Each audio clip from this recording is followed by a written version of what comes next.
Hello and welcome to all of you. तो आज हम लोग डिस्कस करेंगे अरावली रेंज कंट्रोवर्सी। इस कंट्रोवर्सी में एक चीज बहुत ज्यादा न्यूज में है जिसको हम लोग 100 मीटर रूल कह रहे हैं, या इसको आप 100 मीटर ऑर्डर भी कह सकते हो। एक ऐसा ऑर्डर जिसकी वजह से पूरे भारत के अलग अलग हिस्सों में लोग प्रोटेस्ट करने पर उतर आए हैं। आखिर ऐसा क्या हुआ है? अरावली पर्वत श्रृंखला के बारे में आप सभी जानते हैं कि ये एक ऐसी पर्वत श्रृंखला है जो एक से ज्यादा राज्य और केंद्र शासित प्रदेश में फैली हुई है।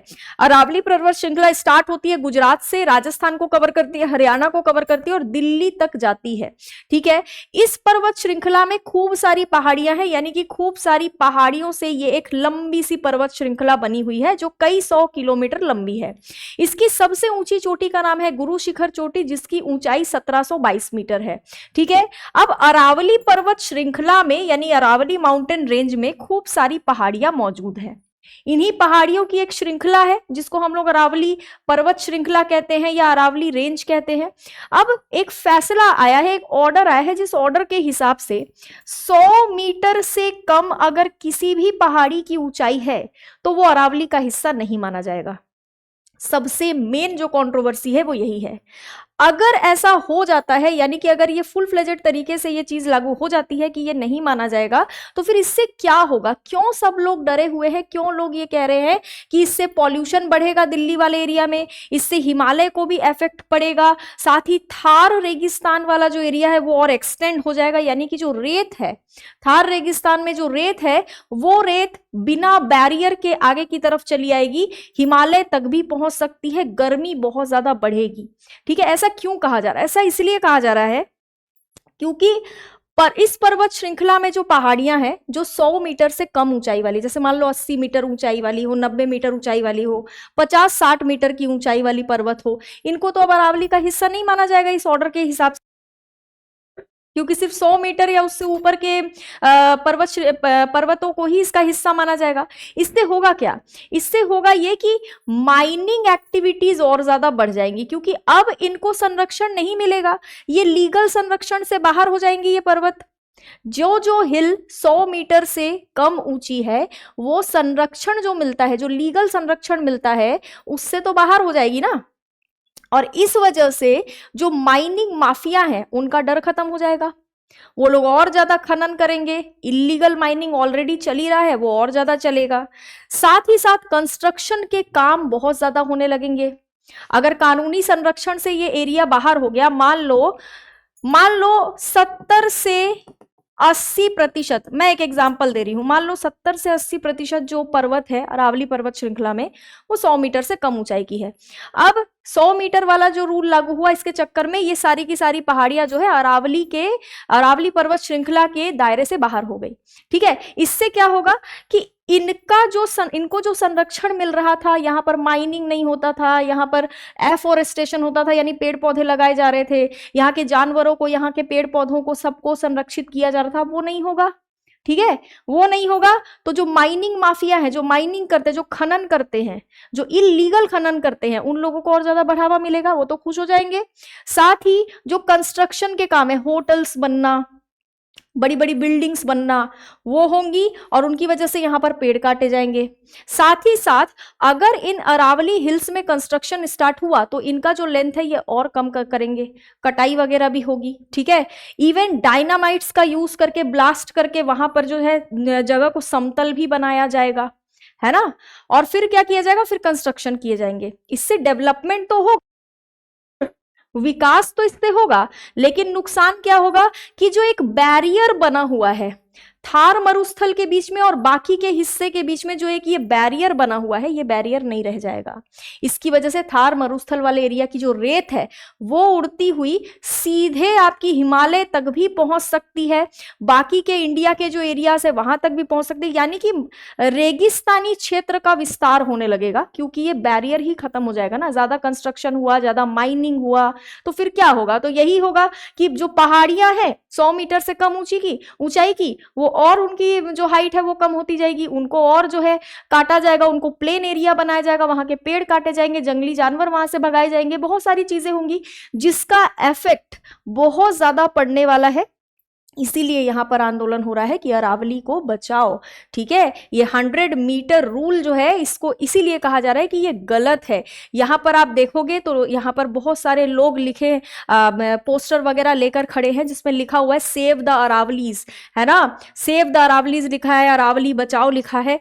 मतलब हमने ये नहीं सोचा था कि ये नौबत भी आ जाएगी, है कि नहीं। तो यहां पर आप देख सकते हो इस फैसले से राज्य सरकार और स्थानीय प्रशासन को जमीन की व्याख्या करने की बहुत ज्यादा ताकत मिल जाती है। यानी जो इलाका पहले जंगल जैसा माना जा रहा था अब उसको राजस्व भूमि या गैर वन क्षेत्र बताया जा सकता है। हो सकता है ना ऐसा, क्योंकि कानूनी संरक्षण से ही वो बाहर हो जाएगा। अरावली रेंज जो है वो दिल्ली एनसीआर वाला जो रीजन है इसके लिए एक डस्ट बैरियर है। मैंने जैसा आपको बताया कि थार रेगिस्तान की जो रेत है उसके लिए वो इतनी दूर क्यों नहीं आ पाती, क्योंकि बीच में एक बैरियर है। अब वही बैरियर अगर नहीं रहेगा, उसी बैरियर को अगर हटा दिया जाएगा तो फिर क्या ही होगा, सब कुछ बर्बाद होगा, पॉल्यूशन और ज्यादा बढ़ेगा, ग्लोबल वार्मिंग भी बढ़ेगी, पर्यावरण को नुकसान होगा। अगर अरावली क्षेत्र में खनन कटाई बढ़ी तो पर्टिकुलेट मैटर 10 और पर्टिकुलेट मैटर 2.5 में तेजी से बढ़ोतरी देखने को मिलेगी, और अगर ऐसा होता है तो एयर पॉल्यूशन और ज्यादा होने लगेगा। ठीक है, अब आप यहां पर देखो, अब इसके जो एग्जैक्ट नुकसान होने हैं वो क्या क्या होने हैं। मैंने बहुत ही सिंपल तरीके से आपको कुछ नुकसान बता दिए हैं, लेकिन अगर हम लोग उसको ब्रीफ करके एकदम क्लियर सेंटेंस में लिखे कि क्या क्या एक्चुअल नुकसान हो सकता है, तो उसमें यहां पर नुकसान आप देखोगे, भूजल स्तर गिर जाएगा, यानी कि जो वाटर लेवल है वो ड्रॉप होगा। बोरवेल जो है वो सूखने लगे, भाई गर्मी बढ़ेगी, हीट बढ़ेगा, तो उससे उससे क्या होगा, यही तो होगा, बोरवेल्स ड्राई अप होंगे, वाटर लेवल ड्रॉप होगा, गर्मी बहुत ज्यादा बढ़ जाएगी, यानी कि हीट जो है वो ज्यादा इंटेंस हो जाएगा। स्वास्थ्य समस्याएं होंगी, क्यों, क्योंकि पॉल्यूशन बढ़ेगा।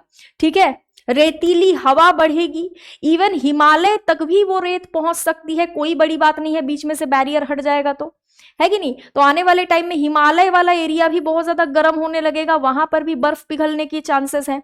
हेल्थ प्रॉब्लम्स में रेस्पिरेटरी इलनेस हो सकता है, यानी सांस लेने की बीमारियां हो सकती है। और रहने लायक जगह अगर कम होने लगी, क्योंकि आप सभी को पता है कि अरावली रेंज के कुछ हिस्से ऐसे हैं जहां पर कई जनजातियां निवास करती हैं, पहाड़ी क्षेत्रों में कई जनजातियां निवास करती है, जंगली क्षेत्रों में, पहाड़ी क्षेत्रों में, वो लोग वहां नहीं रहेंगे। अब कंस्ट्रक्शन होने लगेगा, माइनिंग होने लगेगी, तो वो लोग वहां क्यों रहेंगे, लोगों के रहने लायक वो जगह बचेगी नहीं, गर्माहट और ज्यादा बढ़ेगी, गर्मी और ज्यादा बढ़ती जाएगी, तो लोग भी वहां से माइग्रेट करने लग जाएंगे। ठीक है, तो ये सारी जो चीजें हैं ये जो सारी चीजें हैं, इन्हीं की वजह से आप देखोगे तो अभी लोग बहुत चिंतित हैं। लोगों का ये कहना है कि अगर ये 100 मीटर रूल जो लागू किया जा रहा है, इसको पूरी तरीके से फुल फ्लेजेड तरीके से अपना लिया गया तो बहुत बड़े पैमाने पर प्रॉब्लम्स अराइज हो जाएंगे। इसी वजह से आप लोग सोशल मीडिया पर चारों तरफ देख रहे होंगे कि अरावली बचाओ हैशटैग भी चल रहा है। ठीक है, आपकी इस बारे में क्या राय है, मुझे अपने हिसाब से बताएंगे कि क्या ये अरावली हिल्स को लेकर जो 100 मीटर वाला फैसला दिया गया है, ये किस हद तक नुकसान पहुंचा सकता है, क्या ये सही फैसला है या फिर ये गलत है। देखो, अभी तक मैंने जो सेशन लिया छोटा सा, इसमें सिर्फ नुकसान नुकसान नुकसान यही डिस्कस किया हमने, फायदा तो हमने डिस्कस किया ही नहीं। इसका फायदा क्या आपको लग रहा है कि इसका कोई फायदा है, इस क्या कहते हैं ऑर्डर का, क्या आपके हिसाब से कोई फायदा है, आप मुझे कमेंट बॉक्स में बताइए, क्योंकि मैंने तो जितना एनालाइज किया मुझे तो इसका कोई खास फायदा दिखा ही नहीं, मुझे तो सिर्फ नुकसान नजर आए हैं अभी तक।